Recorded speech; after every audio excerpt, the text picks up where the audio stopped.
Hello everyone, I welcome all of you in my online physics classes. हम पढ़ रहे हैं chapter 1 electric charges and fields of class 12th। ज़्यादातर topics हम इस चैप्टर में पढ़ चुके हैं और हम पढ़ रहे हैं गॉस थ्योरम्स के एप्लीकेशंस। अपने लास्ट वीडियो में मैंने आपको electric field due to a long infinite wire के लिए इलेक्ट्रिक फील्ड का एक्सप्रेशन बताया था, कैसे सॉल्व करना है, कैसे डिराइव करना है। यहाँ पर अब हम एक्सप्रेशन ड्राइव करने जा रहे हैं किसी infinite plane sheet of charge के लिए।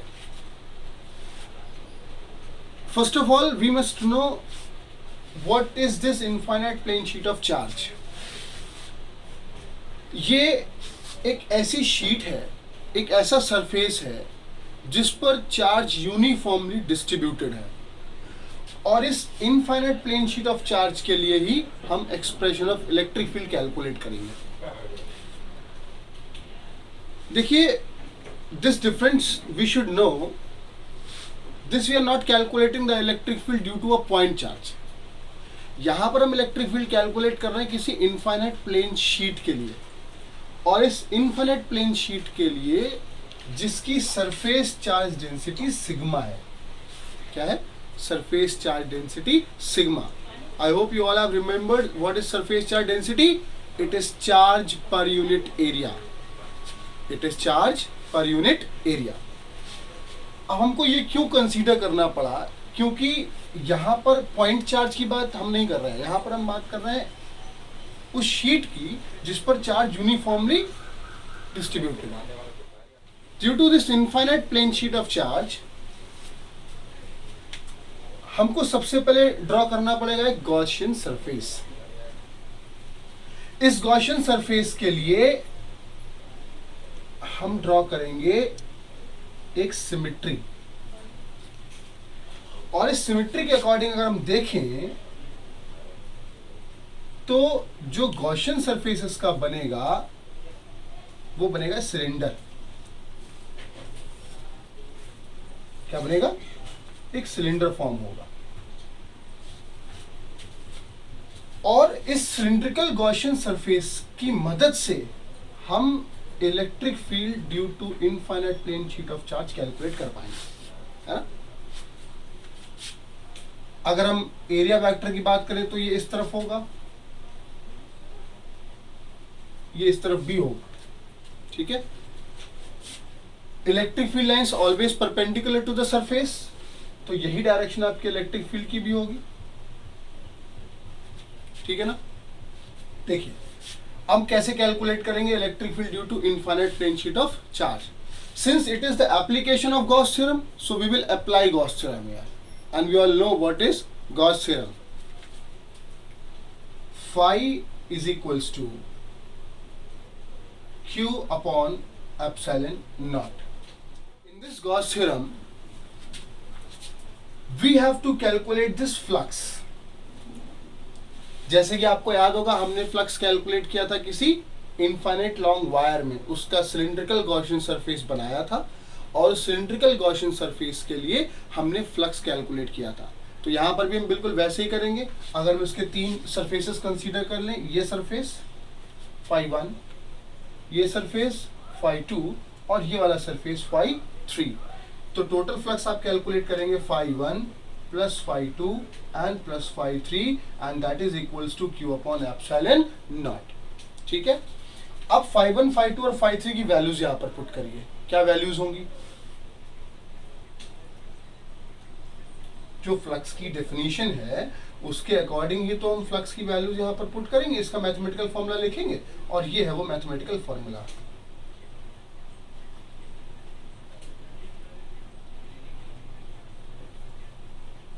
बात सभी को समझ में आ रही है?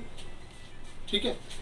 अब अगर ध्यान से देखें, क्या ये वाला जो सरफेस है, इस वाले सरफेस से इलेक्ट्रिक फील्ड लाइंस और एरिया वेक्टर परपेंडिकुलर है? कैसा है? परपेंडिकुलर है। तो क्या यहां पर एंगल आपका जो होगा वो 0 आएगा? मतलब इस वाले सरफेस के लिए अगर हम एक आपको एग्जांपल के तौर पर समझाएं, तो अगर ये सरफेस है सिलेंडर का, जो इमेजिनरी सिलेंडर हमने ड्रॉ किया है, इस वाले सरफेस के लिए जो इलेक्ट्रिक फील्ड लाइंस हैं इस इनफाइनाइट प्लेन शीट की वजह से वो परपेंडिकुलर है। इसका एरिया वेक्टर भी इस तरफ है, तो दोनों की सेम डायरेक्शन होने की वजह से इनके बीच का एंगल कितना आएगा, 0 आएगा। कितना आएगा, 0। तो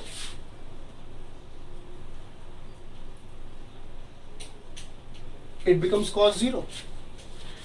बिल्कुल यही चीज यहां पर भी होगी, यहां पर भी एंगल कितना आएगा, EDS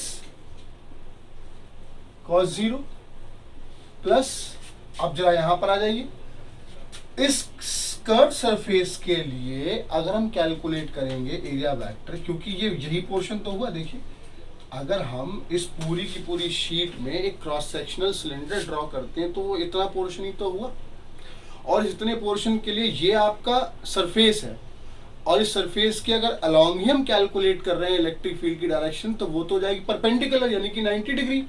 तो यहां पर जो एंगल आएगा वो आपका आएगा 90 डिग्री, यानी कि EDS cos 90।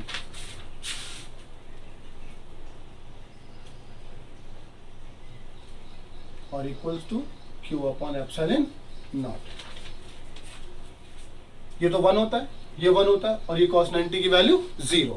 तो यहां पर बचेगा आपका क्या,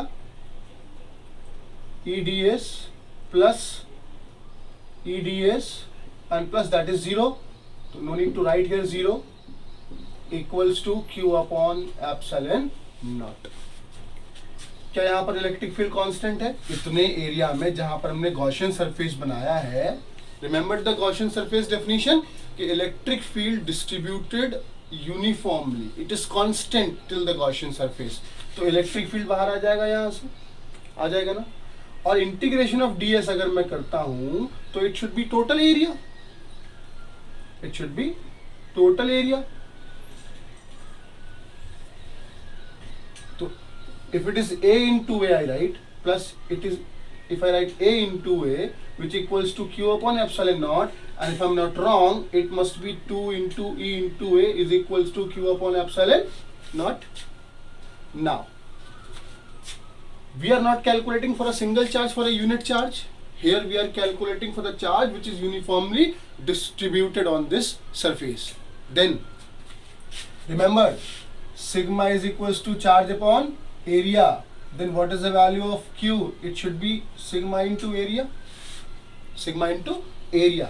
So 2 into A into A is equals to, in place of Q can we write sigma into A and upon epsilon naught. This A and A will be cancelled, so electric field E is equals to sigma upon 2 epsilon naught.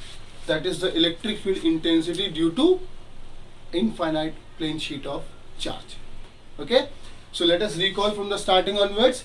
This we have considered a plane sheet of charge. In this plane sheet of charge, we have first considered the Gaussian surface and imaginary surface through which the electric field intensity is constant, and we have found that here the electric field intensity, if I calculate in terms of this Gaussian surface, this Gaussian surface in the form of cylinder, and if I calculate the, if I apply the Gauss theorem, which is phi is equals to Q upon epsilon naught, this phi or flux we will calculate due to this Gaussian surface in 3 terms, phi 1, phi 2, and along this curved surface which is phi 3.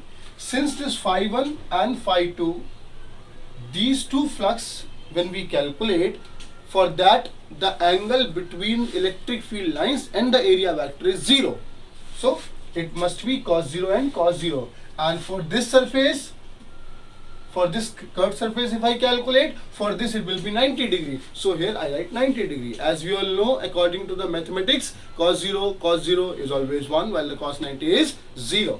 After applying the values, we got here this expression in terms of 2 into E into A is equals to Q upon epsilon naught. Now remember here, we are not calculating here electric field intensity for a point charge, but we are calculating the electric field intensity for a sheet in which charge is uniformly distributed. So here we will apply surface charge density or charge per unit area if I know, which is Q upon A, then value of Q we can apply here sigma into A. The value of A and A will be cancelled from each other, then it becomes E is equals to sigma upon 2 epsilon naught. I hope you understood the concept of this infinite plane sheet of charge. Okay, when we when we solve the exercise of this chapter, then I will tell you how we can calculate the electric field intensity due to two sheets, and it's a special case also. Is that clear? So that is very important application of the Gauss theorem which I explained you today, and you revise it, go through the notes, solve by yourself, okay? Then only you come to know how we have calculated the electric field intensity. Always remember that the Gauss theorem and its applications, these topics are very important from the board point of view. And the applications of Gauss theorem is exactly to calculate the electric field easily through any surface. For two surfaces we have calculated already, for infinite long wire, and today we have done this infinite plane sheet of charge. Is that clear? One more application is also left that I will upload in the next video. So for today it is sufficient. Stay safe, stay home. Thank you very much.